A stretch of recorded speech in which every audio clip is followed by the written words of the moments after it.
The biggest game in the WSL calendar is upon us. Arsenal welcome Chelsea to the Emirates this Saturday, and it feels to me like Arsenal's last chance of staying in the title race. The 6-point swing could see them move to 2 points off the Blues, but if they were to lose, it would see them 8 points off the leaders, a plausibly insurmountable margin. So let's analyse this fixture, what Arsenal could do to attempt to stop Chelsea, and what makes Chelsea so difficult to stop.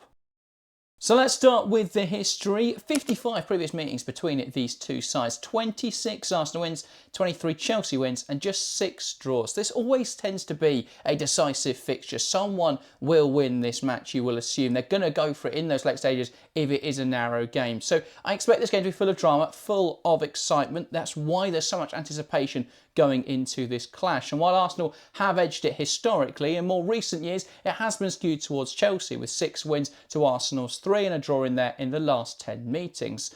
However, those 3 Arsenal wins were very important. 2 League Cup final victories in there and a 4-1 victory at the Emirates back in 2023.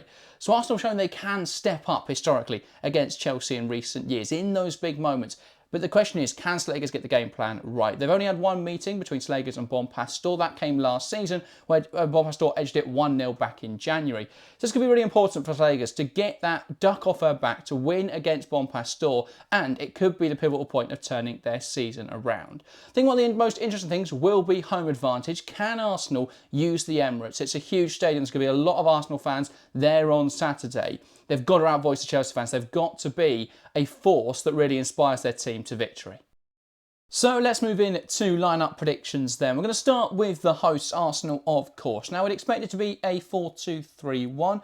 We'll start in goal because I think that's the easiest one to do. I'd be very surprised if it's anyone other than Daphne Van Domselaar. Van Domselaar has had a very up and down season. She's made a few mistakes already this campaign, but broadly, she's still Arsenal's #1 goalkeeper. She's still a fairly good shot stopper, a good distributor of the ball. The question will be, can she cut the mistakes out? So it's be really important in a game like this that she doesn't make any major errors. She stepped up massively in the game against Brighton. I thought she was in really impressive form that day. She didn't have a lot to do in the game against Leicester, so it's admittedly hard to judge. But overall, I think that she's still their #1 goalkeeper. There's no real debate around that. But if the mistakes keep up, that is a conversation that's got to be had. Let's move into the back four then. I wouldn't expect too many surprises in here, but where we definitely won't see a surprise, I'd assume, is right back. Emily Fox has been so dependable for Arsenal this season, so I don't see them changing that. She also got a rest last time against Leicester. She only played, I think, 15, 20 minutes, something like that. So I don't think there'll be any fitness concerns with Fox, so she'll start this game. Into the back line then, there was a conversation about Williamson being back. She didn't play last weekend though, so I don't assume she'll start this game. She surely can't be ready to start. So at right centre-back, I would go for Katie Reid. It's a little bit of a conversation because I thought Reid in the Lyon game clearly didn't look ready for that level yet. And I thought in the Man City game, Ruben Moy was particularly poor. And I thought against Leicester, Cadena wasn't very good. But throughout this season, Reid has been really impressive. I think it's time now to give her another opportunity again. I don't think that Lyon performance can be used to judge her too harshly. Yes, she made a mistake that led to a goal, but throughout this season, she's been really solid and really reliable. I think she's a better option in that role than someone like a Cadena or Ruben Moy. I think both of those have shown that they're still not reliable, even against weaker opponents. So I see no reason that Reid would be benched for this game. Let's go to left centre half then. Ever-present, reliable Steph Catley. I think when you're playing someone like Katie McCabe, especially when you're playing Katie McCabe or someone like that at left back, in fact, I'll drag her in at the same time. I think especially when you're playing McCabe at left back, you need someone like Catley who's really good at sweeping up. And not because McCabe is a terrible defender or anything. I mean, obviously, I think she's got some defensive deficiencies to her game, McCabe. It's because she wants to push up so high, you need someone like Catley that's going to come across and cover that position when McCabe wants to create the width high up the field. So you need someone like Catley in this side. They don't have anyone else who's really comfortable playing at left centre half. That's probably something they need to address next summer. But for this game, I expect to see Catley in that position. I don't really see anyone else who could do it. And that left back, I've already given away the goose there, but I think it will be Katie McCabe. I'd be very surprised if they played Taylor Hines. I think Hines is reliable enough against some of the weaker sides in the league, but I think as we saw in that Lyon game, if you play her up against the strong opposition, she will get torn apart by their quality. So I can't see them playing Hines in this match.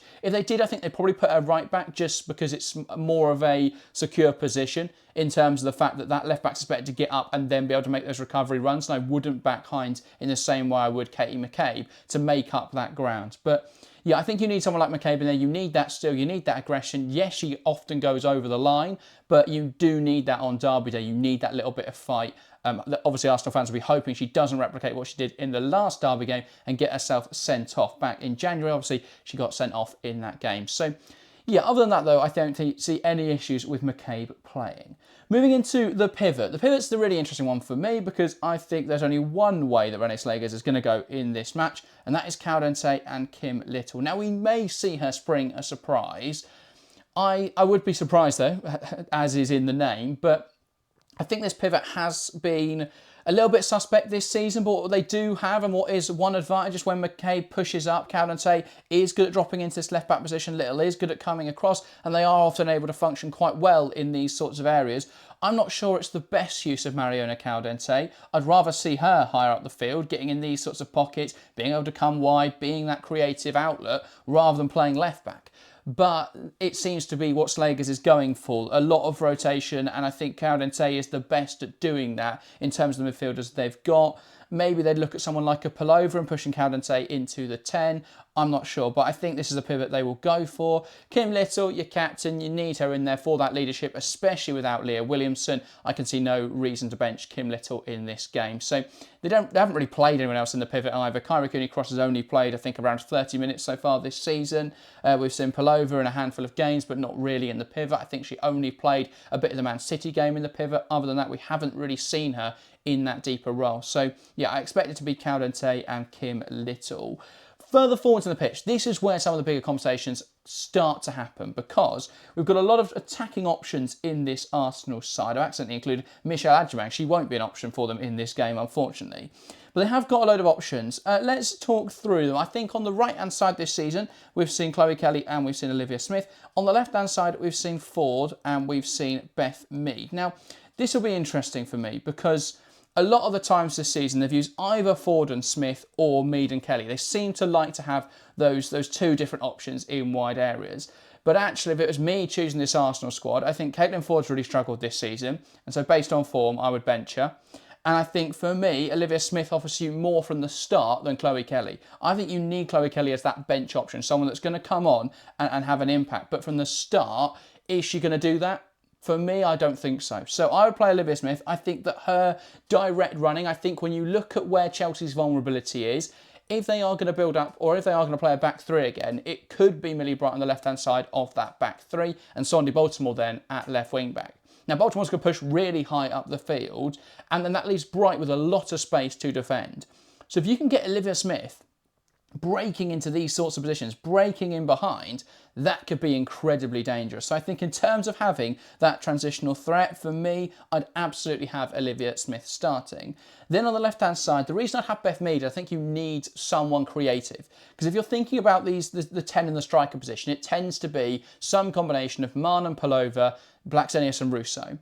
None of those are particularly creative players. You've got Caldente too deep in the field to create. And I think Smith is more of an out-and-out forward player, someone who wants to get shots away at goal than she is a creator. You do get creativity out of Katie McCabe, of course. But, you know, how much licence she'll be given to go forwards is going to be interesting. I think there will be moments where Arsenal are a little bit more reserved in their approach because they know the strength of the opposition. But obviously, if McCabe is given that licence, she will create chances. And as for Fox, well, she's really good, if we drag the players up the field here, at creating chances from this sort of position. So I think they do have creativity, but I think Mead just gives you something that Caitlin Ford probably doesn't right now, and that's more creativity. I think that Mead is really good operating in these tight spaces. I think she's really good at these wide combinations where you see Caldente push up and McKay push up. I think these wide triangles are so much cleaner with someone like Beth Mead in the side. So for me, I think Mead is an absolute must start over Caitlin Ford, especially considering form so far this season. Then if we go forwards, now this has actually changed my opinion recently based on what we saw in the Leicester game. Because as I've said before, Alessia Russo has to start up front. She's Arsenal's best striker, she's a clinical goal scorer, she's got that instinctive, natural finishing ability. And so you've got to start her. And there was a really good, well-taken goal in that Leicester game. But actually, in that game, Russo's playing in the 10 role. And that will be a really interesting point of conversation because I think where you can hurt Chelsea is in behind. And so for that reason, I think Stina Blackstenius has got to start up front. I think if you look at where she was making those runs against Leicester, she was looking to get into these channels, she was looking to make those runs in behind, receive the ball in behind. And if you look at the way Chelsea have conceded the goals this season, there's been a lot of fast breaks. I remember the Ebony Salmon goal in the Aston Villa game. That was a quick transition where Chelsea were caught out, Aston Villa moved the ball quickly in behind and they managed to score from it. And if Arsenal can do that, if Arsenal can be super transitional in this game, that gives them probably the best chance of success in this Chelsea match. The 10 is still a conversation for me because I don't know if Alessia Russo is the best player for that role. For me, I think Arsenal need a bit of height in this team, but I just don't know how you bench Russo for a game like this. It's going to be an interesting conversation. I'm sure there'll be a lot of conversation in the comments. I want to hear from you guys, but I think you can bench Alessia Russo. I think you can put Frida Maanum in here. And I know Maanum hasn't had the best season, but neither has Russo.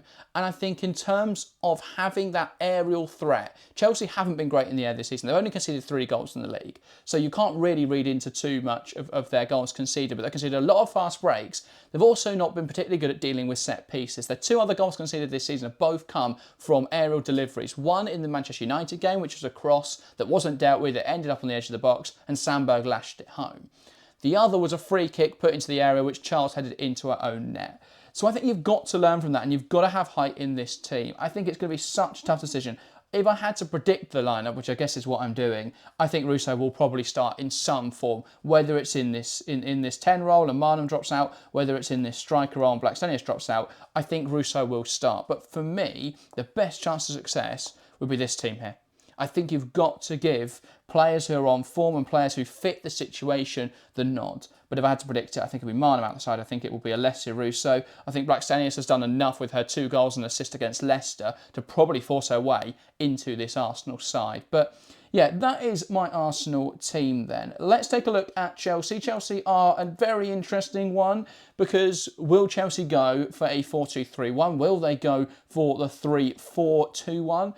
There's a lot of debate around that. I would expect, based on how they played against Manchester City, and we know there are similarities between City and Arsenal in terms of they're both very possession-dominant sides who are a little bit vulnerable to fast breaks. I think Chelsea will look to play the same way they did against Man City. And that's something that Arsenal have also got to bear in mind in how they approach the game. If Chelsea are playing the 4-2-3-1, that's a very different job to if if Chelsea are playing the 3-4-2-1. So I think there's a lot of conversation there.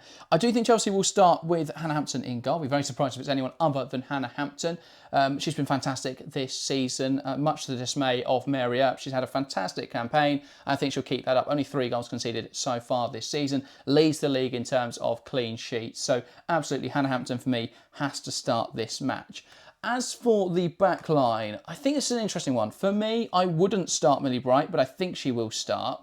I think with Bright, it's going to be really interesting because she looked fine in the middle of the back 3. But what Chelsea have been doing recently is playing on the left-hand side of a back 3, which often then becomes a left-hand side of a back 4, which then becomes a situational back 3. She ends up defending these huge, wide left spaces. I just don't think she's particularly good at that. In the middle of a back 3, where she hasn't got to defend huge spaces, it's just the leader from the centre of the back 3. I think that's fine. So if it is going to be a back 3 in this game, maybe we will see, I don't know, Bronze at right centre half and then one of Berman or Charles, I'll put in for now, at left centre half. I wouldn't be surprised if that's the setup. I think if it is going to be Charles, though, it probably won't be Bronze, so I don't think they'll both be on there, to be fair, in which case that could be Bronze out the side and that could be someone like Natalie Bjorn coming in. So that's if it is going to be a back 3 from the start. If it's a 4 building into a 3, then Bright is going to end up in that left centre-half position, unless it's going to be something fun like Viola Berman at left centre-back. I don't see that happening. Berman didn't play last weekend. Berman hasn't played for a few weeks now. I think that she'll probably be safe for the Champions League game in the week, and they'll play the usual players in this match. So if I had to predict, I think it will probably be Millie Bright on the left-hand side of back 3, which I am slightly concerned about. I would then say Natalie Bjorn in the centre of that back 3, and then I'd say Lucy Bronze. Based on what happened last weekend, I think it'll be Lucy Bronze at right centre half. I think that game against who did Chelsea play last weekend? I think that match will be sort of a precursor of what's going to happen in this game. Against London City, where Bronze was on the right-hand side of the back three, at times, to be fair, we did see this in build-up where Bright was coming across, and then we saw the left wing back, Baltimore, dropping deeper, and we saw Carpenter a lot higher, so maybe we'll see that sort of thing in build-up where it does become a 4-2-3-1. But I think when they've got the ball, it is going to be a three-back for Chelsea. I think they'll probably use Bronze in this right centre-back position.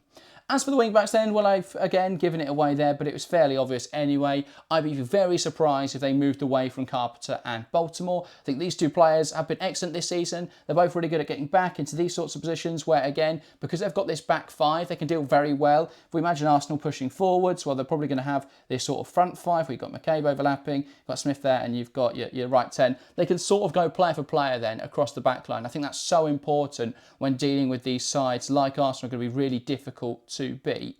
Obviously then that relies on other players picking up the rest of the team. So if these two drop in, then the two 10s for Chelsea have to drop in, and then they've got to think about how they deal with Fox if she's going to be created from this sort of position. But broadly, they can go player for player. So I think that is really important for this Chelsea side to be able to do that against Arsenal.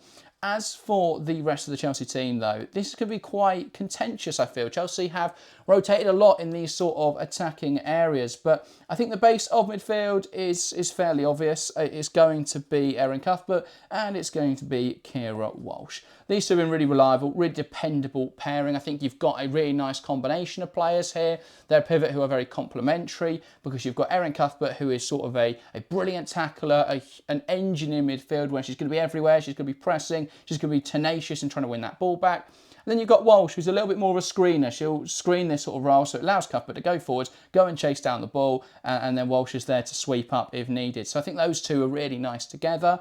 Walsh this season, we've always known that she's been really good at sort of dictating the tempo, always been really good in those build-up stages. This is she's started to add a little bit of creativity and goal threats. I think that's really important, especially if there's going to be moments in this game where Arsenal are going to be packed in their area in this sort of low block formation.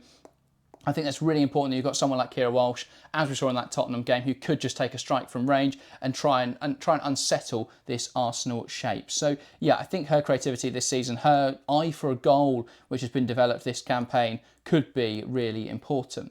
Looking forward in this Chelsea team then, there are so many attacking options. I'm not even sure I can fit them all in the one screen. There we go, just about. Obviously no Lauren James yet. We could see her from the bench, and what a difference maker that could be if Lauren James is fit to be involved from the bench. We're definitely not going to see her from the start. In terms of the 10s, again, I think it'll be what we saw in that Manchester City game. I think we'll see Vika Kaptein, and I think we'll see Maika Hamano. Now, if Chelsea were going to the 4-2-3-1, we won't see these two players, but I think what we saw in that City game was these two combined really nicely. And what they were able to do really well is when they got forwards, you'd have Ellie Carpenter and you have Kaptein and Cuthbert on one side. And as this three, they're very good at being able to draw in opponents. So Mead comes on, or Cuthbert then shifts it into Kaptein. And then they've got through that layer of press and Carpenter can break in behind. And those sort of wide combinations were really effective. So I think that's what they'll look to do again today. I think that they'll want to hurt Arsenal in those wide areas. If they can get the ball, they can get Carpenter into this position. That's the ideal, because she can be really threatening from there with balls across the penalty area, with chip balls into the box as well, with crosses. That's where she can be super effective.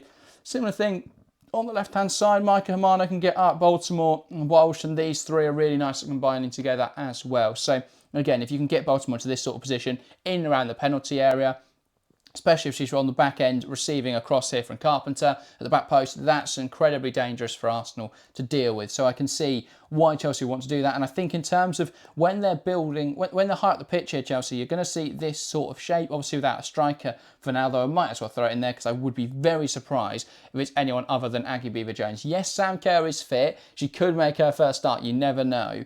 But I think based on this season so far, they're going to back Beaver-Jones. When Arsenal are deep in this sort of shape, Chelsea need players like Hamano and Kaptein who are really good at operating in these pockets to receive the ball in those tight spaces and make things happen. What we saw in that Manchester United game was how impactful Kaptein can be on and off the ball. That goal that she scored, the one where she plays it into Macario lays it back, and Kaptein's made the perfect run into the penalty area to finish it off. And she could have had more on that day. She had another chance where she put straight at the goalkeeper later in the match where she made the perfect run to the penalty area. Captain's so good at going undetected and making those blindsiding runs. She's so good, both sides of the ball, working in those pockets. I would be very surprised, I wouldn't be surprised if this is the Chelsea team. The other options could be someone like Joanna Rytting-Carney. Depends what they want to do in sort of wing-back positions. Are they going to use Carney? Are they going to use Ryton? Could they use Alyssa Thompson to try and target pace in behind? I'm not sure, but I think Chelsea will revert to what they did against Manchester City. I think the reason they've started using this 3-back this season was for games like this, games like Arsenal, like Barcelona, where they are going to be incredibly difficult matches. If you can be defensively solid first and then really good in transition, that's how you can beat these kind of football teams. So I think that's why Chelsea in this match will go for the 3-4-2-1. So that just leaves one thing left to do in this video, and that is predict the scoreline. I absolutely hate this part because whatever I say, it can't possibly be 100% right. But I'm going to have a fair crack at the prediction for this game. I think, and I know this is not going to go down well with the Arsenal fans, but hear me out. I think Chelsea will win this match. I think they'll just about edge it. I think that even if Slegers nails the setup for Arsenal in this game, I just think Bompastor is more pragmatic and will be able to change the game in the moment. And I think that just gives Chelsea the edge for me. I think even if they decide to set up with the 4-2-3-1, they want to play super possession-based football, but Arsenal have turned up and they're playing really good defensive football and they're pressing high. I think Chelsea will change up their build-up structure, and we've seen them do that already this season with substitutions, with half-time substitutions and changes and tweaks the tactical setup. So I think in terms of being able to change the game on the fly, that will just give Chelsea the edge. It is at the Emirates. I think that will play a part. I don't think there's going to be a blowout victory by any stretch of the imagination. I think it'll be a very tight game, but I'm going to say Chelsea 2, Arsenal 1. I think there will be goals at both ends. I think this will be a really exciting encounter. I'm mirroring the game from last season, which was at the Emirates in the same sort of time of year as well, I believe. So it's not a groundbreaking prediction, but I do think this game will be very enjoyable, very tight match. I do think Chelsea will edge it though. I think Chelsea have been on the better form, and I think Arsenal, after this game, will start to switch their attention to other competitions because the WSL will look, at least for now, out of reach, and they'll require a lot of teams at the top to drop too many points, really, for them to be considered title challengers. But yeah, I think there's every chance Arsenal can win this game. I'm not ruling them out at all, but my prediction is Chelsea will win it 2-1. In terms of goal scorers, I'm going to say Aggie Beever-Jones for Chelsea. I think she'll open the scoring. A quick break in behind where Arsenal get caught out. Beever-Jones in on goal, and I think she'll tuck it past Van Domselaar. As for an Arsenal goal, I think it will come from either a set piece or a fast break. I'm going to say in this case a set piece. I think it will be a cross into the box or a corner into the box. It doesn't get dealt with. I'm going to predict Emily Fox on the edge of the penalty area to slash it home, and that gives Arsenal a leveller. And then I think it'll be a Chelsea winner. It'll either be Sam Kerr or Kat Macario. One of those two, depending on who's chosen to come on. They are difference makers. That's the other thing Chelsea have that Arsenal perhaps don't. When you look at the subs bench, I think the depth and quality for Chelsea, those difference makers on the bench, for me, they're so important. I think, yes, Arsenal have Chloe Kelly. That's definitely one. But I think Chelsea having the likes of Carney, Ryton, Thompson, Kerr, Macario, all as options off the bench, that is incredible depth. So I'll say one of those two to score. I'll say Sam Kerr. That's more fun, isn't it, if Sam Kerr scores at the Emirates? But it's going to be a really interesting game. So that is my prediction. That is my preview out. I hope you have enjoyed. I'm sure there'll be a lot of discussion in the comments down below. I want to hear from you guys. That's why we do these videos, to hear and interact with you guys. So get involved in the comments down below. Let me know what you thought of this preview and let me know your scoreline prediction for the match. Get involved in the comments. That, though, is everything. Unfortunately, no stream on Saturday for the game because we're going to be at the match. But if you are also going to the game at the Emirates, then feel free to look out for us. We will be in the Chelsea away end though, so if you are an Arsenal fan, you might have to cross enemy lines just to say hi, in which case it's fine if you don't. But yeah, if you are at the game and want to say hi, feel free to do so. And we will be back on Sunday with more live streams. But for now, that is everything. If you want to watch more, another video on screen now, whatever is YouTube recommending you, go and check that out. I believe it will be my most recent video where I looked at Arsenal's transfer of Smilja Holmberg. So check out that on screen now. That is everything for today. Thank you guys very much for watching, and we'll see you next time.